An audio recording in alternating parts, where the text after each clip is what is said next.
Hello guys, here's how to make the most powerful Necromancer in Dragon Age the Veilguard. Now this is on the highest difficulty, but if you're playing on medium or easy, these enemies are going to go down in literal seconds. Now the reason I wanted to do this build was because I found a unique piece of gear that actually raises enemies from the dead, and I believe there's only one of these types of items in the game. So I thought, you know what, maybe it's time for a Necromancer build, and I am glad I did, because playing as a Necromancer is incredible. The actual specialization is called the Death Caller, and you can get this at around level 20. All you do is hold down RT and you will just melt straight through enemy health bars. We also have a unique ring called the Maw of the Black City, and this makes every single ability you do a critical hit. It's really fun. We also have a staff for high level necromancers that lets you spam spells without losing mana, so your mana just constantly being topped up and you can just unleash spells after spells. So in this guide I'm going to show you what skills to get, what gear to use, what companions to partner up with, all of this stuff in order to optimize this mage build. Okay, so here is the character screen for my Necromancer, and I'm going to go through all of these in turn, but I just want to show you a few different moves that are unique to this class, and these are all unlocked on the skill tree. So number one, if you hold down RT and then press Y, you get something called a Soul Burn, which is a powerful burst attack during your projectile attack. You have to make sure to do it at range. This is more of a ranged class than the Spellblade, so keep back and then press Y, and you've got this powerful wave damage thingy. Soul Burn, pretty good. Another thing you can do is if you hold X, actually all you have to do is press it. While you press RT, you actually overcharge your beam, and this does 200% extra damage at a cost of 200% extra mana. So as you hold RT, press X, and you do a charge beam, and it just eats straight through their health bars, like that. As you can see down the bottom, our mana actually has been totally depleted, so we can actually get it back. If you hold LB, and then hold X, you can see our mana recharging right there. You have to make sure there's no one else around as you do this, but our companions will hopefully keep them busy for us, and we've recharged it all the way up to 100%. So you can actually recharge all your mana with this build. It's really useful. So let's do an overcharge projectile attack on this guy. Let's do it again. And there you go. If you aim for the head, you get the weak point. And it's just really satisfying to aim for the head and see those purple numbers come out. I'm actually not doing too well here because it's hard to talk and play at the same time. I've actually had to knock this down to medium, but normally I play on the hardest difficulty with this build. And that's not something I was able to do before. I had to play on the medium build with my Lightning Mage, but with a Necromancer, it's just way too easy if you play this on anything other than hard mode. So here we go, I'm overcharging my beam, aim for the head, and you get lovely weak points here. And as you'll notice, I haven't even used my companion abilities yet. I haven't needed to. And there we go. And yeah, I have to say, normally the arena, you can get through each round in about 30 seconds. So let's go in again. So I've showed you the charge beam, I've showed you the kind of burst effect, and I've showed you how to charge your mana back up. But let me show you this in conjunction with the companion ability, because I haven't even used those yet. And what we have is a mix of sundered and weakened. So we're going to apply weakened and use Tash to do a Dragonfire Strike. And there we go.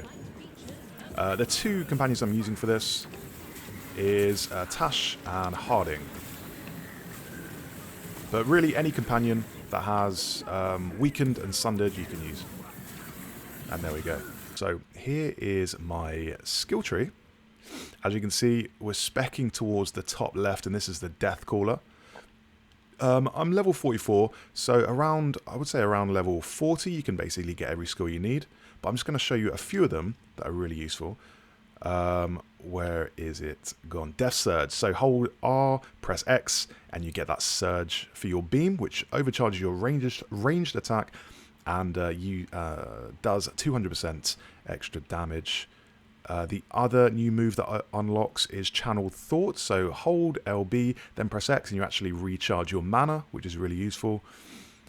Let's see if we can find the soul burn. Here we go. Hold RT, then tap Y, and you create a powerful surge in your ranged attack. So it's kind of a blast ability onto your ranged. And that actually detonates Sundered as well. So if you've already Sundered a target, this will detonate it, and that's really useful. Another little thing that I like to add is the Eclectic Armourer. So while wearing different classifications of helm and armor, you actually get plus 20% mana regeneration, minus 20% ranged attack mana cost, and a weak point damage of plus 15%. So in other words, if you have a light helm and a heavy armor piece, or let's say a light armor piece and a heavy helm, just mix your armor up and you can get these bonuses. So I definitely recommend getting that one. So let's go into the abilities. So we have Meteor, which detonates Sundered. We have Corrupted Ground, which is an area of effect attack that applies Weakened. That's really useful. Spirit Bomb, which detonates Sundered for 1,071 necrotic damage. That's your most powerful ability. And this one doesn't really factor into it, but if you can find a way to make this actually work, then by all means go for it. But the way I've got it set up, we don't actually have this.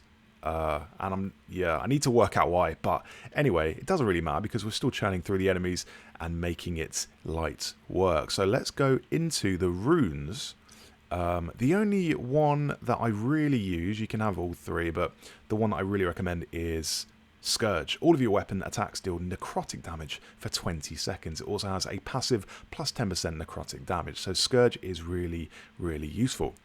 You can buy this from the Anti-Van Crows vendor in Treviso. You can also have Ascend. When your health drops to 1, you gain enhanced damage, quickened, and shocking weapons, and your mana is restored to maximum. That's also useful, but out of everything, I would go with Scourge. Now, here's an interesting thing. The unique light helm, this is the Iron Veil. When an enemy dies, it spawns an apparition that attacks nearby enemies, dealing necrotic damage. Now, in other words, that means when you kill an enemy, they respawn and then attack other enemies on the field, or that's what the description suggests, although in practice I can't actually see these apparitions doing this. Maybe they're invisible, I don't know, but yeah, I can't see these apparitions because that is proper necromancy stuff, you know, reanimating enemies and making them do your bidding. So maybe the enemies that you reanimate are actually invisible and they're just eating away at the health.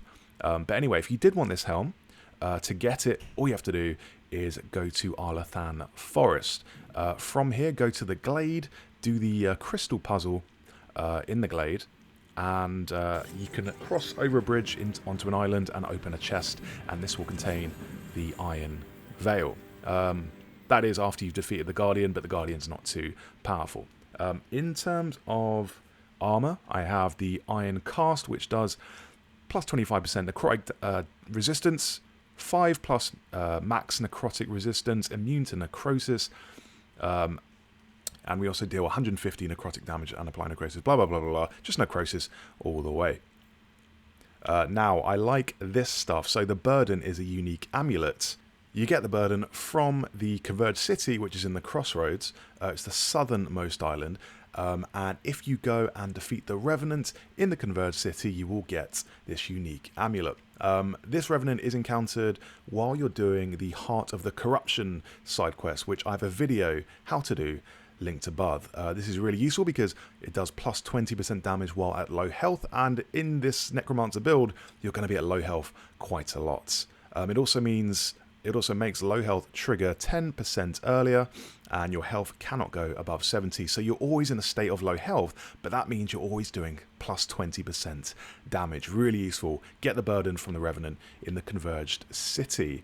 The other one that I really like is the Maw of the Black City. This is a unique ring, and it means your ability damage is always a critical hit. You're just doing crits over and over again. Also, using an ability consumes 20% of your maximum health as physical damage, so you're basically converting your health into damage. To get the Maw of the Black City, it's pretty easy. All you have to do is go to the Crossroads again, and go to the Heights of Athim, and this is in the north. And what you have to do, you've probably been here. If you have, you will remember a big tree covered in blight. And what you have to do here is just defeat 50 enemies. You don't have to defeat them all in one go. You can go, leave the island, and then come back, and more enemies will respawn. But if you just defeat 50 enemies here, and then go to the tree, hit the right-hand side of the tree where there's a red weak point, like kind of a red glowing blight sack. Hit that, you'll open a hole in the tree containing a chest. Inside this chest is the maw of the Black City. Now you will have to keep an interior tally of the enemies you're hitting and killing, because there is no tally on the screen. Just remember that you have to take down 50 enemies, and then you can hit the tree to get the maw of the Black City. As for the other two pieces, you can slot in whatever you want. It's not really important. These two are the important ones, but I just have the Watcher's Hold, which applies necrosis to nearby enemies on potion use. So every time you use a potion, it applies necrosis. And we have a Thrumming Rock Rare Ring, which does shocking damage. I don't really care about this one, but I've yet to find one that I really, really like. So those are the accessories. Now, as for the all-important weaponry, this is the most important feature. We have the Bargain, and this is a unique elemental stave.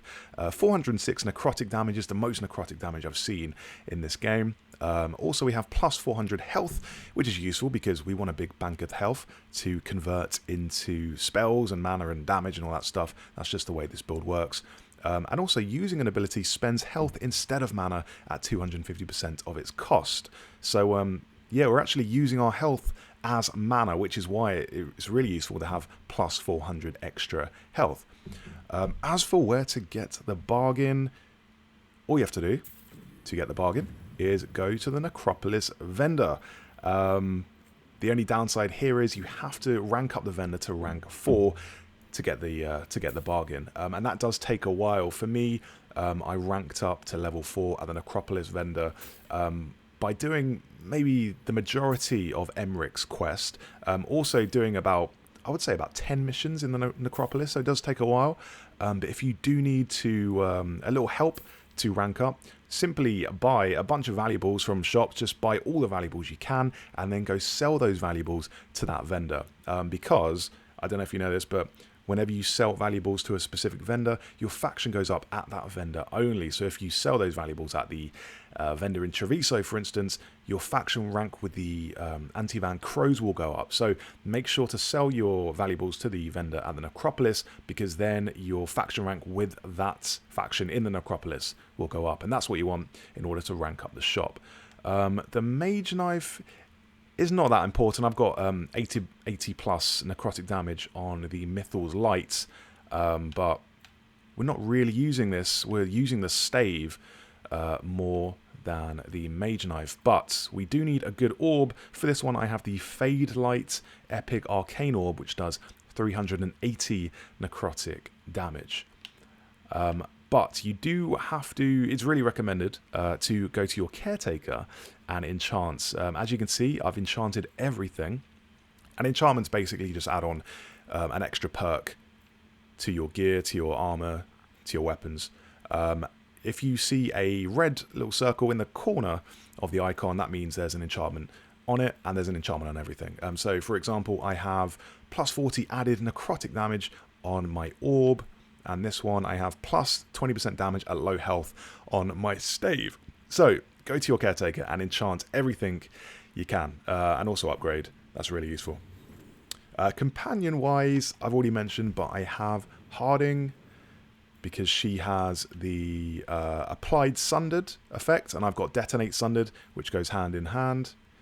And I also have Tash, because Tash has Detonate Weakened, and I have Apply Weakened.